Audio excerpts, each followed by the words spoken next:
Au nom du Père, du Fils et du Saint-Esprit. Amen. Béni sois-tu, mon Dieu, mon roi, pour ta parole, qui est source de vie. Toi qui es le chemin, la vérité et la vie. Viens par ta parole nous guérir, viens par ta parole nous unir par ton cœur et ton corps et ton cœur sacré. Et permets-nous, Seigneur, de pouvoir demeurer toujours dans tes paroles et sous ta protection. Merci, Seigneur. Bonjour, chers frères et sœurs. Aujourd'hui, nous sommes encore heureux de vous rencontrer et de pouvoir partager la parole du jour, une parole qui donne de l'espoir, une parole qui donne surtout, qui est révélatrice de la confiance de Dieu dans notre vie, oui, de la confiance aussi, de nous aussi notre confiance en Dieu, pour Dieu. Souvent nous jurons pour des choses inutiles, pour des choses qui selon moi, principalement, n'en valent pas la peine. Voilà, parce qu'il est écrit que tout, tout sur cette terre-là est éphémère. Voilà, les vanités, tout est vanité. Mais nous recherchons plus la vanité que de rechercher la main créatrice de Dieu, que de faire confiance à Dieu, que de rechercher la main protectrice de Dieu. Alors, aujourd'hui,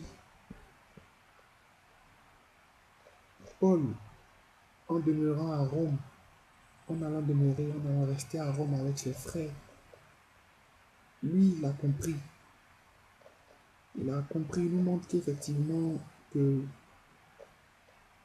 on ne peut pas forcément compter sur la vie de ses frères, sur ce que ses frères et sœurs pensent de nous.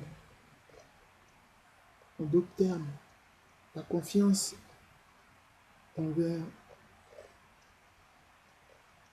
ceux qui comptent le plus pour nous n'est pas forcément la meilleure.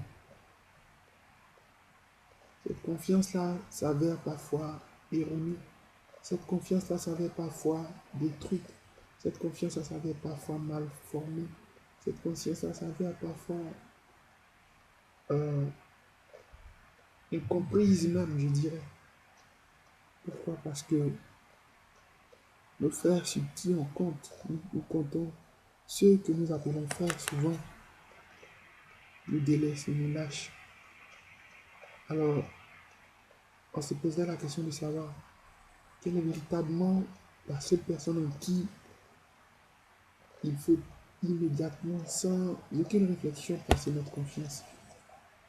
Et bien aujourd'hui, Paul vient nous faire comprendre que c'est Jésus-Christ. En effet, lui qui n'avait rien fait contre le peuple, contre les coutumes, ses coutumes à lui, coutumes qui ont été reçues et suivies par leur père d'avant, lui aujourd'hui est fait prisonnier et livré aux Romains. Vous voyez, on est, comme on le dit souvent, pas prophète chez soi. Et là où il a été livré, eux, ils l'ont reçu. Et ils l'ont compris. Ils ont accepté de croire au Dieu que lui, Paul, juif, a prêché et continue à le prêcher. Tandis que ce sont ses propres frères qui l'ont livré.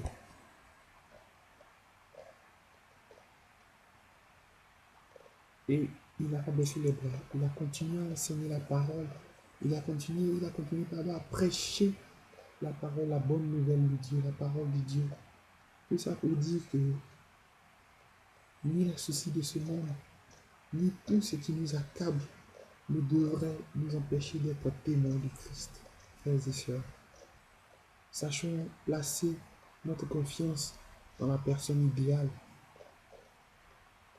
Et Jésus, dans le chapitre 21 de Jean, le verset 20 à 25, va encore le rappeler à Pierre en lui disant suis-moi.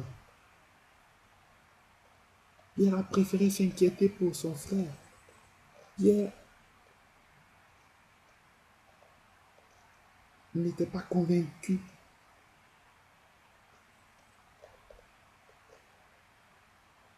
Mais pourtant, Pierre savait que Jésus était le Seigneur. Et Pierre savait que c'était à lui seul qu'il fallait faire réellement confiance, frères et sœurs.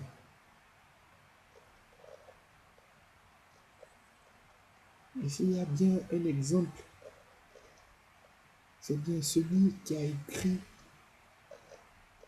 cette parole, ce livre, ce disciple, cet apôtre, celui que Jésus a le plus aimé dans ce monde. Pourquoi? Parce que jamais il n'a manqué de confiance en ce Jésus-là qu'il suivait. Lui, jamais il n'a douté, jamais il ne s'est rétracté. Et qui mieux que lui pour pouvoir parler de Jésus, pour pouvoir exprimer ce que Jésus a accompli? Frères et sœurs, Pierre et Jean sont la preuve palpable que nous ne devons accepter de placer notre confiance en aucune façon aux hommes, mais plutôt à notre Dieu, à notre Seigneur Jésus.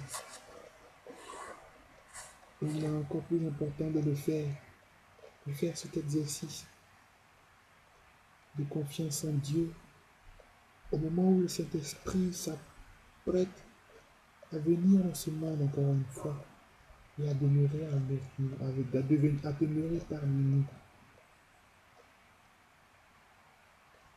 Frères et sœurs, essayons de prendre conscience, essayons de nous remettre à niveau spirituellement, essayons de vraiment rentrer dans le fond des choses avec le Saint-Esprit. Et plaçons toute notre confiance au Dieu qui est Père, Fils et Saint-Esprit. Et nous verrons qu'il fera, parce que sa gloire nous dit, Jean n'a point de limite. Et son amour pour les hommes est incommensurable. Je vais vous souhaiter une très bonne fête de Pentecôte. J'aimerais également implorer le Saint-Esprit afin que son souffle de vie demeure en chacun de nous, qui nous transcende, qui nous pénètre, qui nous fracture et surtout qui nous renouvelle notre intérieur. Que le Dieu que nous prions soit glorifié par tous et par chacun. Amen. Merci, que Dieu vous bénisse. Bonne journée à vous.